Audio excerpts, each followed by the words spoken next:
and powered by DemeraraWaves.com.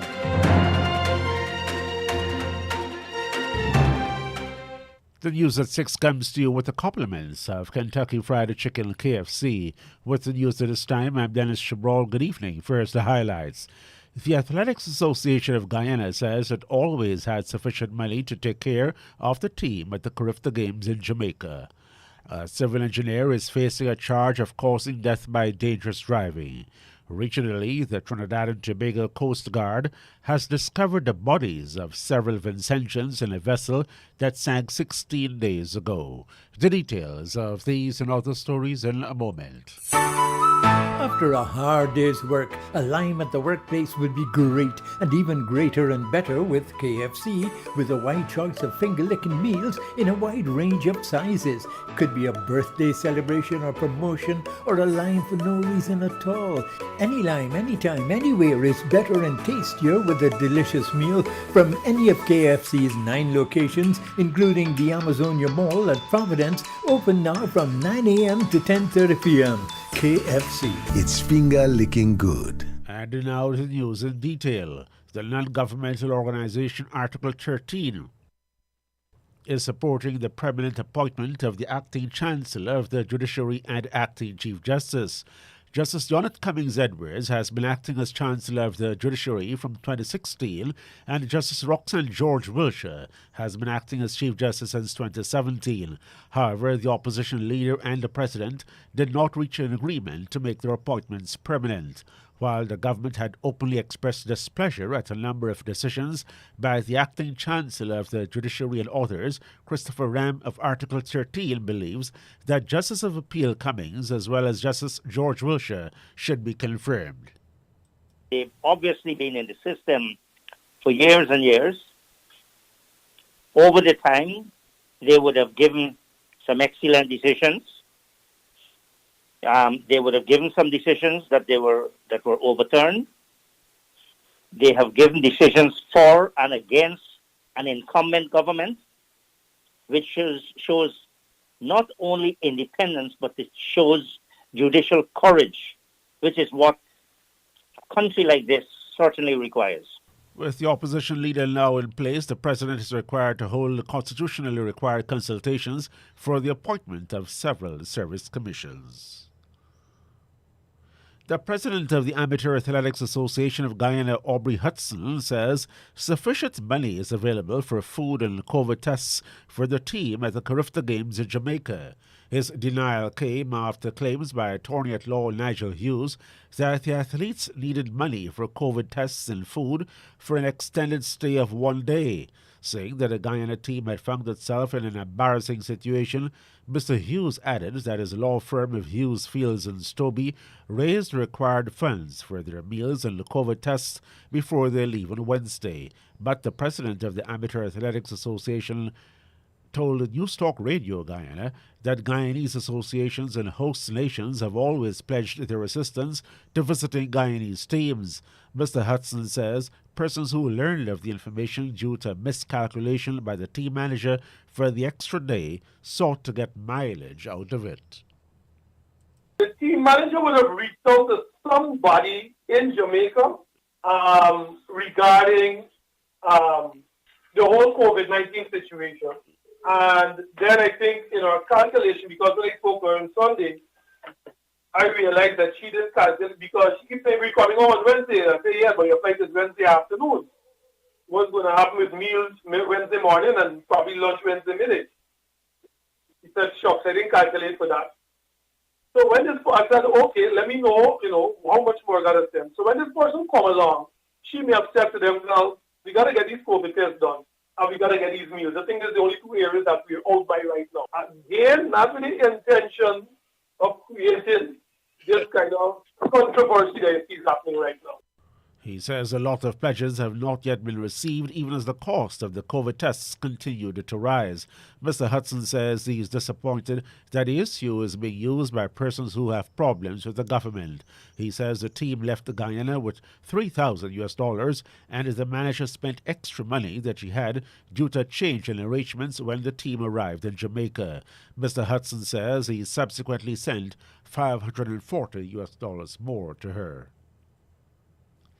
A civil engineer is expected to be charged with causing death by dangerous driving on Easter Monday night. Police say 34-year-old Randolph Hunt of Fort Ordnance Housing Scheme East Kanji Berbice has been already served with a notice of prosecution. Dead is 41-year-old Radha Pandey of 3rd Street, Moripo, East Coast, Demerara. Police say Prasad Radha Pandey was struck down while crossing the Moripo public road shortly after 11:30 Monday night. Inquiries disclosed that Randolph Hunt was proceeding west along the southern driving lane on the southern carriageway on Moripo public road. Hunt alleged that his wife, who was the occupant in the front passenger seat of the car, shouted at him to look, and then he heard a loud impact to the front of the right side portion of his motor car. Prasad was picked up in an unconscious condition and taken to the Georgetown Hospital, where she was pronounced dead on arrival. A man has been arrested for allegedly stabbing to death another man at the Mabaruma Settlement Ground in Northwest District. Dead is Sherwin Smith. Police say the suspect was arrested at the scene. A policeman who was on duty at the eastern gate told investigators that he saw the suspect approaching Smith with a knife in his hand. Police say the suspect went up to the victim and stabbed him to his left side abdomen and neck. He was arrested and immediately taken into custody and the knife taken away from him. Police say Smith ran to a nearby car and was rushed to the Mabaruma Regional Hospital and died at about 8 o'clock Monday night.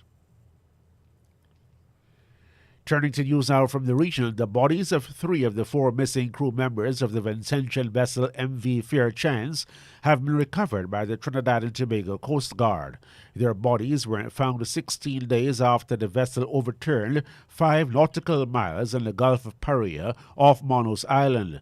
However, divers say the 4th was unaccounted for after searching Monday. The recovery team, involving Coast Guard and commercial professionals, managed to get the vessel afloat Sunday morning after other efforts to recover the bodies failed. The Coast Guard issued a statement last night stating that cargo and other debris had blocked the hatches and doorways, delaying their attempts to recover the bodies. The Coast Guard said a commercial salvage company was hired to assist with cutting a hole in the deck so that access could have been gained. It said the hole was cut by divers from neither the Coast Guard nor the commercial company so that they could force their way in through the cargo and debris that blocked access to the accommodation areas of the vessel. Antigua police say they're investigating a shooting in St. John's over the weekend. According to reports, the shooting occurred at Roti King. It is alleged the owner of the business place found the 16-year-old suspect inside his business at the time of the incident. The alleged suspect is currently hospitalized with a gunshot wound. He is said to be in stable condition. Grenada has earned more than $104 million by selling its citizenship to foreign investors. The Ministry of Finance says a citizenship by investment program earned that amount of money for the 4th quarter of last year. The Ministry of Finance posts a quarterly report of the CBI program on its website once the data is compiled. However, the Permanent Secretary of the Finance Ministry, Michael Sylvester, says that not all of the $104 million ended up in the consolidated fund. He says while it is correct to say that a country earned that amount of money, it's a reflection of money paid to project developers that a government must record but does not have access to. That is the money, he says, investors invest in the hotel projects, for example, and there is an amount set in law that investors can invest in these investments, and that is the money that goes to the developers. The other source of income for the government under the CBI is the National Transformation Fund. According to the data document, the government received $52.8 million Eastern Caribbean dollars for the 4th quarter. The NTF requires an individual to pay a certain amount to the fund and subsequently, after going through the relevant and necessary due process and payment of other fees, that individual can be granted citizenship. Once citizenship is granted, that person qualifies for a Grenadian passport. We now go to the BBC World Service for the latest bulletin of international news. BBC News with Sue Montgomery. Ukraine's allies say they will send further military support to help its forces push back renewed Russian attacks in the east of the country. Western leaders have held an online meeting to discuss what more they can do. David Bamford has the details. Following the video call, President Joe Biden confirmed that the US is to send more artillery to Ukraine and provide other military assistance. The British Prime Minister Boris Johnson said his government is supplying Brimstone anti-ship missiles. In Berlin, Chancellor Olaf Scholz said Germany would provide finance to enable Ukraine to buy anti-tank weapons and ammunition from German arms manufacturers. The Czech Republic said it will repair tanks when they're damaged in combat. A French presidential advisor said the Allies had also discussed how to provide security guarantees to Ukraine after the war, even if it is not a member of NATO. Ukrainian forces say they're holding out against the Russian assault, despite intense bombardment in the Luhansk region. They say they've made a successful counter-offensive in Marinka in the Donetsk region. Jonathan Beale is in Dnipro. There is a belief that President Putin wants a quick win here. He wants something to announce, possibly on May the 9th, Victory Day parade in Red Square. But the Ukrainians do not have that pressure. The pressure they do have is that they need Western weapons to keep on flowing. And that is what's going to keep them going, because a lot of their factories that have produced weapons and their sites, military sites, have been targeted by Russian rockets. The head of the International Monetary Fund has warned that Russia's invasion of Ukraine is sending an economic shockwave around the world, dealing a further setback to countries already struggling to recover from the pandemic. Kristalina Georgieva said that without urgent, coordinated action, many countries faced increased hunger and social unrest. The British Prime Minister Boris Johnson has apologised in Parliament after he was fined for breaking COVID lockdown laws. He repeated that it did not occur to him that the birthday gathering he attended at Downing Street nearly 2 years ago was a breach of the rules. The leader of the opposition Labour Party dismissed his statement as a joke. Here's Jonathan Blake. Boris Johnson said he wanted to repeat and renew his apologies to families up and down the land and acknowledged that people had a right to expect better of him. But he said again that until he received the fixed penalty notice for attending the gathering in the Cabinet Room on his birthday, he didn't believe he had broken any rules. But in a significant intervention, one senior Tory MP criticised the Prime Minister. The former Chief Whip, Mark Harper, said Mr Johnson was no longer worthy of his office. World News from the BBC. Representatives of the Spanish far-right party Vox have for the first time entered a governing coalition in one of the country's regions. It's a junior partner to the Conservative People's Party in Castile and Leon. Vox campaigns to centralise Spain by removing the system of regional governments. In a further setback to the economy in South Africa, power cuts have been enforced for several days after generation units failed. The country's coal-fired plants regularly break down. The power utility company, Eskom, said the situation had been compounded by heavy rains, which had made coal stored outside wet. Police in Kenya say an athlete has been stabbed to death in the western town of Iten, home to a training base for long-distance runners. The killing of Damaris Muti Mutua follows the death of an Olympic runner, Agnes Tirop, who was murdered in the same town in October. The police say they are looking for Ms Mutua's boyfriend, an Ethiopian runner, who they say is a key suspect. The Hollywood actor Johnny Depp has appeared in court in the United States as part of the defamation case he brought against his ex-wife, Amber Heard. The lawsuit centres on an article Ms Heard wrote for the Washington Post, in which she described herself as a victim of domestic violence. A frequently hesitant Mr Depp said he wanted to clear his name. Since I knew that there was no truth to it whatsoever, I felt it my responsibility to stand up not only for myself in that instance, but stand up for my children, who at the time were 14 and 16. Johnny Depp is seeking $50 million in compensation. The trial is expected to last at least 6 weeks. BBC News. And that's the news to the moment.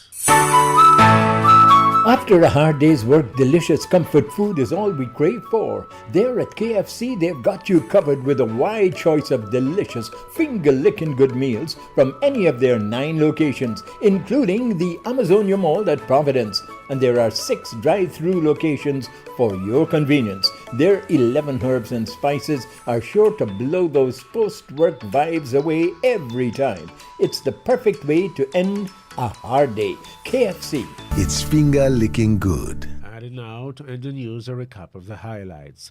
The Athletics Association of Guyana says it always had sufficient money to take care of the team at the Crifta Games in Guyana. A civil engineer is facing a charge of causing death by dangerous driving.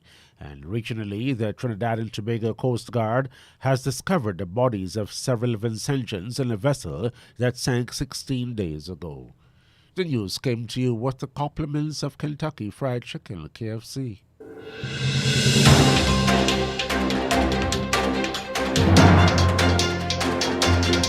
This has been the news, compiled in the News Talk Radio newsroom. For ongoing updates, visit demerarawaves.com, and you can check facebook.com/demwaves and twitter.com/demwaves. News Talk Radio Guyana 103.1 FM, radio that educates and entertains.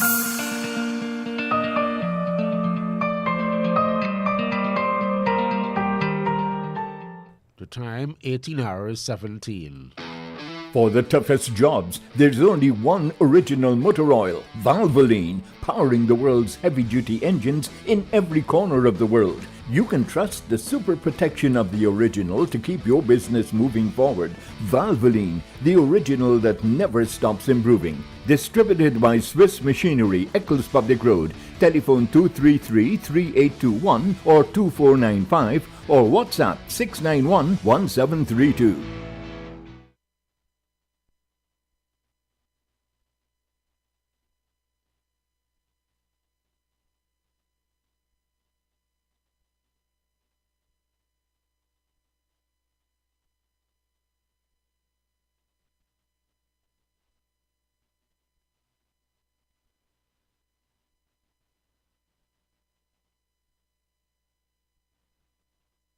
CC says the cases show why sports clubs at all levels need a tough approach to safeguarding. Charlotte Gallagher,